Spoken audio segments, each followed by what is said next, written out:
Everyone, this is Fritzy here back again for another How to Play. Today we're going to how to play the game Tricky Badger by Jolly Duts, designed by Alexander Neepkins.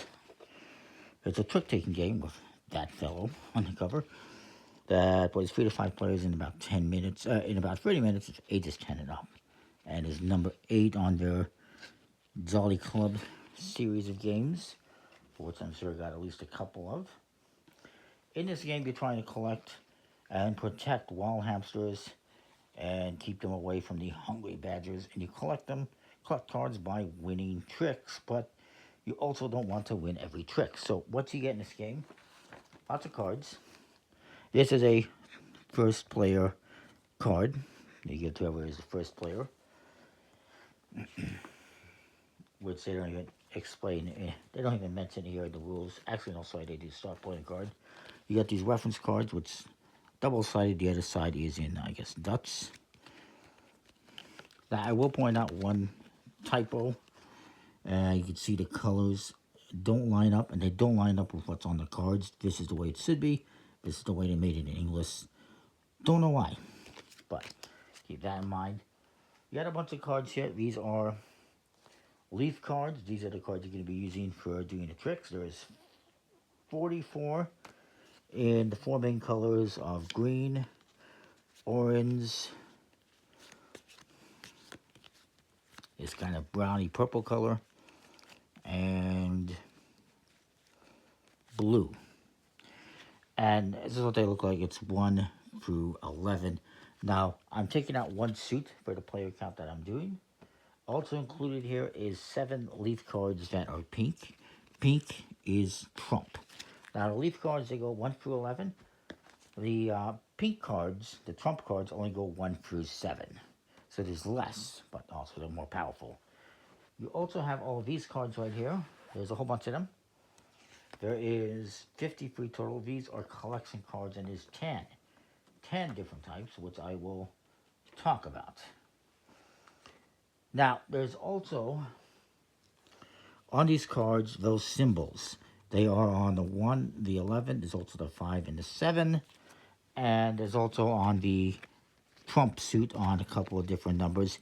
Those are numbers, those are cards that can be trampled. And when a card gets trampled, that means it basically is disqualified from the round. It no longer counts. And it's explained on here. So the one that has a brown footprint, that's the 5 and the 7 in the regular suits. And the 5 and 3 maybe in the pink suit. It even says here pink is the trump. And those ones, the brown ones, can be trampled by the 1 and the 11. So the 1 can actually trample the 5, and the 11 can trample the 7. And I know what you're thinking, well, 11 beats 7. Not always, because in this game, sometimes it's going to be the highest card played that wins the trick. Other times it's going to be the lowest card played that wins the trick. I was at first myself a little bit confused about why is the 11 trampling the 7? It makes no sense, but now I get it. Let's look at these cards, by the way. Actually, just want to double check something. It's not on these ones. There's all sorts of cards here. I'll try to find a couple. I'm trying to find, there you go. So first, most importantly, we got the badge. And the way this is going to work is you're going to have some of these cards out on the table, I think 4. And you do the trick, and then once a person wins the trick, they select one of those cards to add to their collection. And these are all going to be worth points, like this badger is worth 3 points. But there's certain rules as well. And this also says, when you select this, actually, you select this before you do the trick. So whoever is leading the trick is going to select one of these cards that's in the middle table. Let's say they select this one. It indicates here, highest card wins the trick. And it's going to be worth 3 points, obviously. In other cases, though, it is lowest card, and they're clearly distinguishable in the color as well and the direction of the arrow. But let's talk about the badger here. The badger is always hungry. It eats all hamsters, even ones that were just collected in your own collection. So if you collect a badger and you have a hamster, or you and you let's just say you have this in your collection and then you collect a hamster, he's going to eat this hamster. So you kind of want to avoid that. And also, if you have a hamster and you win this guy, he's going to eat your hamster. So you kind of want to avoid that. You can prevent this from happening by distracting the badger by connecting it to a bone. Let's get to the bone card. Then you have the hamsters, and you have a male and a female. And they basically work the same. Now, I will point out there's only like 2 or 3 males, and there's about 8 females. This is the male, this is the female. I like their scarves and their hats and everything.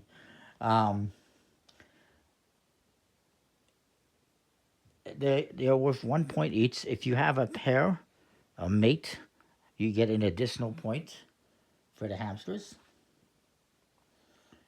And you can also receive additional points by collecting feed to these hamsters, such as different foods that are in here that are wheat and weevils. If you connect a wheat or a weevil to these hamsters, that is worth additional points. But there is an additional thing here, and that is if you have a male and a female, and another male joins the fray, there's some jealousy going on, there's some fighting going on, and they like kill each other off or something. You lose them. Basically, you don't want more than one male, because actually you will lose all your hamsters. If you get a second male, just the whole fight breaks out and all your hamsters are gone. So a pair is good. Multiple females is good. We won't go there. 2 men, no good. No bueno. 2 males, no good. So then what else do we have? We have, I'll just bring these all to the top here so I can find them easy.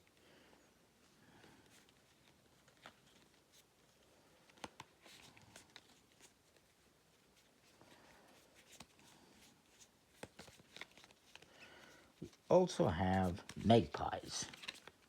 Right here, these birds.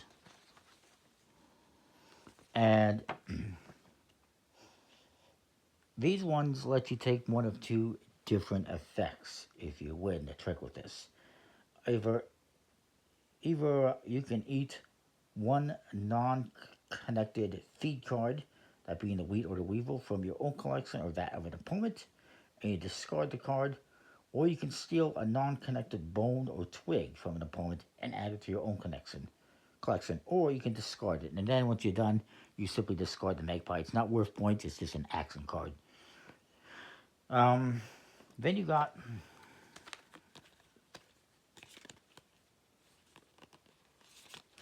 the bone and the twig.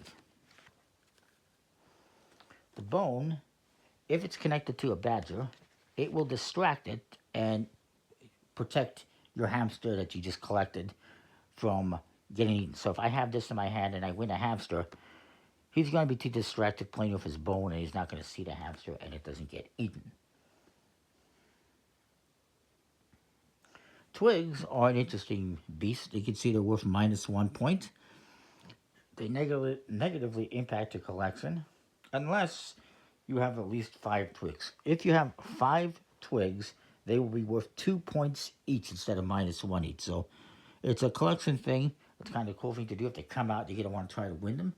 But at the same time, it's risky, because if you only get 4, you're losing 4 points. If you get 5, you get 10 points. So it's a pretty big jump. Then we have a cage right here. And you can use this to steal a badger from another player and add it to your own collection, including the cage and anything attached to it, like the bone. Or you can use it to safeguard one of your badgers from protection. So I could play that, prevent my badger from getting stolen, or you can use it to steal someone's badger, is basically the gist of it. Connected cards like the bone would move with it. The twig, in this case, is not connected, just to point that out. Then there is the bucket. It's also -1. These are actually the cage and this are both -1. The bucket can be used to steal a hamster from another player and add it to your own collection, including the bucket, or to safeguard one of your own hamsters from theft. And if it has a connected card, that comes with it. And obviously, if you have a hamster in a bucket or in a cage, actually, if you have a hamster in a cage, it cannot be stolen. So you can apparently also use cages to safeguard hamsters. I thought that was just for the badgers.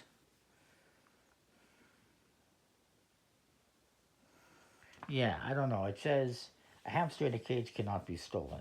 Is that if it gets eaten by the badger and it's stuck in a cage? I don't know. But that's that one. And then we have the wheat, which is worth 1 point. And the wheat, hamsters will eat it, and you connect this to the hamster for an additional point. And then you have the weevil, which can also be eaten by the hamsters and also gives you a point if you connect it to a hamster. But also note that weevils eat wheat. And if I have this wheat here and it's not connected to a hamster, the weevil will eat it. And then I can't connect it to the hamster anymore.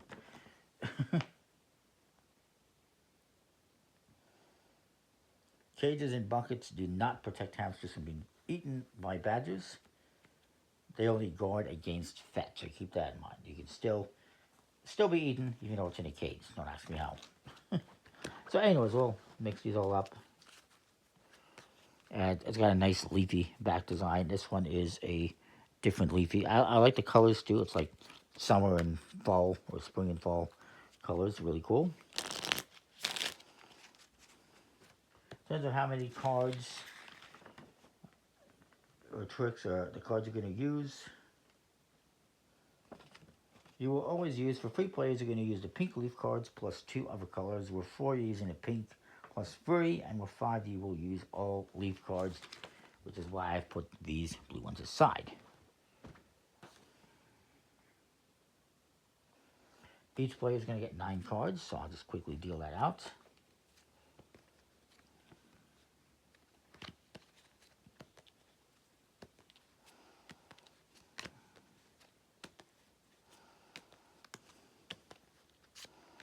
And yes, there's some left over we'll just put aside.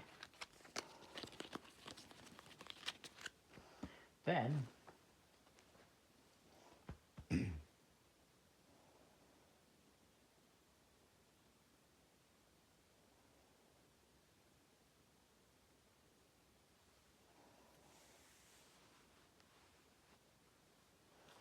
you're going to reveal 10 of these collection cards. 2, 3, 4, 5, 6, 7, 8, 9, 10. And you put the rest aside. This is what we're doing in 1 round. And obviously you're going to play a few rounds. You're going to be playing 5 rounds.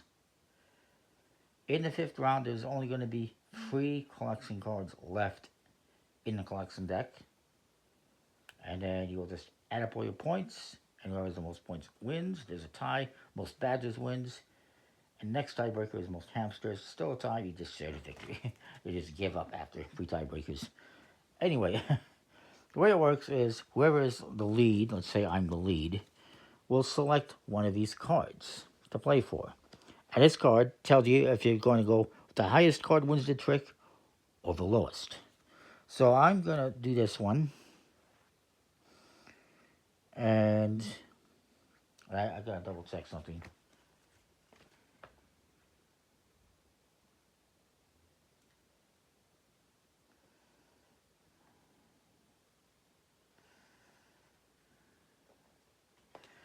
I'm just trying to verify something because I think you can just play a trump if you want at the start on like a lot of trick-taking games. So, you know what? I'm not even going to, don't worry about it. I'm going to play this 11, which will trample, or get trampled by a 7, so I got to be careful with that. This guy cannot follow, So he says, you know what? I'm going to play my trump. Nah, he's not going to do that. He's going to play the 1. He's not going to win the trick. He's going to save that card for later. Now, this guy has to follow, so he'll play 2, because he's not going to win. No point wasting the 9. And then this guy will play... you know what? He's going to play... Trying to think. I don't know. Yeah. He's going to play... No, he's not going to play the 10. He's going to play the 3. And so the highest card, the suit lead, wins the trick. I should point out, when it comes to trampling, if this guy were to play... Well, this is kind of a poor example, but if somebody was to play a 5 in green, that would not trample the 1 because it's not the same suit. Trampling only occurs within the same suit. So highest card would win. Take these cards out of here, and I would get this card, and I would lead the next trick. I would select another one. Maybe I say, you know what, let's do...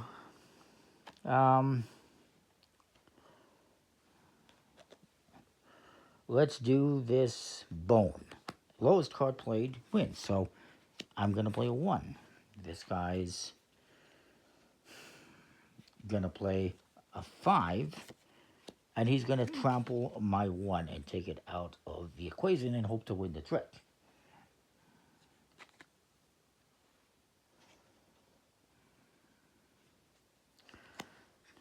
So that means my 1, actually, am I reading that correctly? I got to double check here.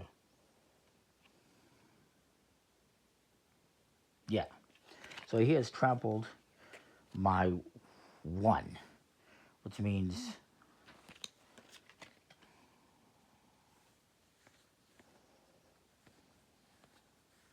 Yeah. So he's trampled my 1, and now it's no longer a factor. Is the way that works. And this guy, he has just big numbers, so he's just going to play an 8. And then this guy will play a 4. And remember, it's the lowest card that wins the trick in this case. And since this 5 trampled my 1 is no longer a thought. It no longer exists. It's been stomped on. It says here the highest and lowest leaf cards of each color run the risk of being trampled. If it's trampled, it is ignored for the determination of who wins the trick. And they have the badger paw on them. So this is now ignored. The lowest card wins, so this guy wins the trick, and he gets this bone, which I really wanted, and then he gets to lead the next trick. You keep doing this until you've gone through all the cards in your hand. You're going to win 9 of these. Then you replenish the collection, reshuffle the cards, do another round. You're going to do 5 rounds again. And the last round is only going to be like 3 cards available to collect. And whoever has the most points at the end wins, and each card has points on them. And if you have connected cards, it's going to be plus or minus points. It's an interesting game. The quality of the cards is decent. It's just a smooth plastic coated finish. It's pretty nice artwork. I think it's pretty cool. It's an interesting mix up of trick taking and set collecting, and it's not just about winning and losing tricks. It's also about, is it the highest card that wins, the lowest card? Do you want to win the card that's available or not? All sorts of decisions. I think it's pretty cool. So that is that. Tricky Badger. Jolly Dots. Comment, like, subscribe. We know what you think. We'll see you next time. Thanks for watching.